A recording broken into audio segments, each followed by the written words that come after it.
భారత్ మాతా కి ఈరోజు ధర్నా చౌక్ లో ధర్నా నిర్వహిస్తూ ఈ ధర్నాకు అధ్యక్షత వహిస్తున్నటువంటి పార్టీ జనరల్ సెక్రటరీ కాసం వెంకటేశ్వర గారికి ఈ ఉద్యమం చేస్తున్నటువంటి ఉద్యమకారులందరికీ కూడా మనోబలాన్ని పెంచడానికి వచ్చినటువంటి ముఖ్య అతిథి రాజ్యసభ సభ్యులు డాక్టర్ లక్ష్మణ్ గారికి మిగతా పార్లమెంట్ అభ్యర్థులకు ఎమ్మెల్యేలకు పార్టీ జిల్లా అధ్యక్షులకు ఈ యొక్క హైదరాబాద్ నలుమూల నుండి కదిలినటువంటి పార్టీ కార్యకర్తలకు యువమోర్చా నాయకులకు ఉద్యమాభివందనాలు తెలియజేస్తూ ఒకే విషయం చెప్పి ముగిస్తానా.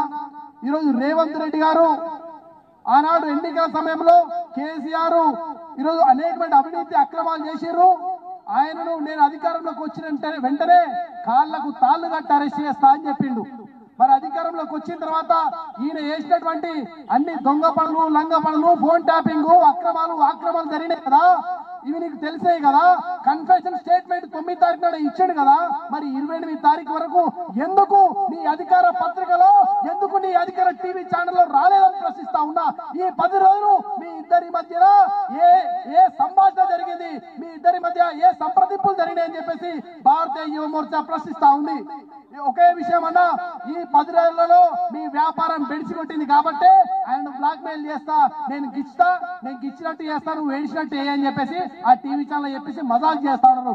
ఈ యొక్క ఫోన్ ట్యాపింగ్ కేవలం అధికార పార్టీ ప్రతిపక్ష పార్టీలో కాదు, ప్రజా సంఘాలను, విద్యార్థి నాయకులను, ఉద్యమకారులను, తెలంగాణ ఆత్మ గౌరవ బావుట ఎగిరేసినటువంటి ప్రతి ఒక్కరి మీద ట్యాపింగ్ జరిగింది. ఈ ట్యాపింగ్ కు బాధితులైన మీరంతా కూడా భారతీయ జనతా పార్టీ మీ తరపున ఉద్యమం చేస్తా ఉంది. భారతీయ జనతా పార్టీ మొదటి నుంచి కూడా ఈ యొక్క ఫోన్ ట్యాపింగ్ వ్యవహారంలో లీగల్ కూడా ఫైట్ చేస్తా ఉంది. ఈ ఫోన్ ట్యాపింగ్ విషయాన్ని వెంటనే మీకు చేత కాకపోతే సిబిఐకి చెప్పండి అని చెప్పేసి మేము డిమాండ్ చేస్తా ఉన్నాం.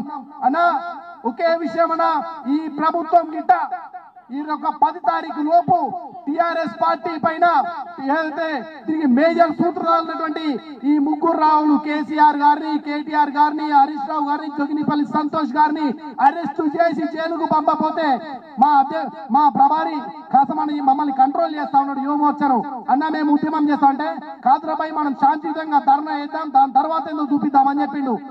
అన్నా 10 తారీఖు వరకు మీరు అరెస్ట్ చేయకపోతే యువమోర్చా కార్యకర్తలు రాష్ట్రంలోని మీ మంత్రులను, మీ ఎమ్మెల్యేలను, ముఖ్యమంత్రి నిన్ను కూడా రోడ్డు మీద తిరగనీయమని చెప్పేసి ఈ సందర్భంగా తెలియజేస్తా ఉన్నాం.